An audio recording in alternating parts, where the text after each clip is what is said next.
Assalamualaikum warahmatullahi wabarakatuh. Selamat datang di Sarjana Pertanian Channel. Jadilah bagian dari kami dengan like, komen, dan subscribe. Langsung saja untuk tutorial kita pada kali ini, yaitu tentang bagaimana cara menambahkan emot terbaru di WhatsApp ya. Caranya cukup mudah, langsung saja kita buka aplikasi WhatsAppnya. Nah, bagi kawan-kawan yang sudah bosan dengan emot yang ada di WhatsApp ya, hanya ini saja, dan ingin menambahkan emot baru ya ataupun emoji baru, caranya cukup mudah ya kawan-kawan. Silahkan login ke dalam WhatsApp masing-masing. Selanjutnya klik saja ketik pesan ya.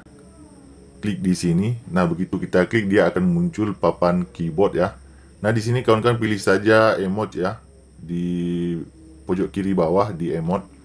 Nah, begitu kita klik di sini, perhatikan di pojok kanan ada tulisan cari ya, ada gift, kemudian ada cari. Klik saja pada cari. Misalkan kita akan mencari emot love ya, seperti ini. Kita ketikkan saja sesuai dengan keinginan kita. Nah, seperti ini. Kalau sudah klik pada emot tersebut,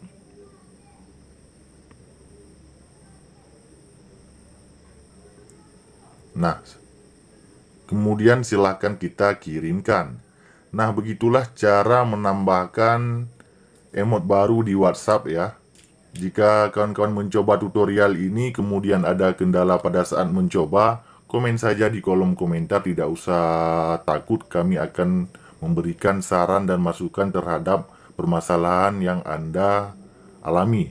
Demikian video kita pada kali ini tentang cara menambahkan emot terbaru di WhatsApp. Jika ada pertanyaan lain, komen di kolom komentar. Demikian, sampai jumpa di video kami yang lainnya. Assalamualaikum warahmatullahi wabarakatuh.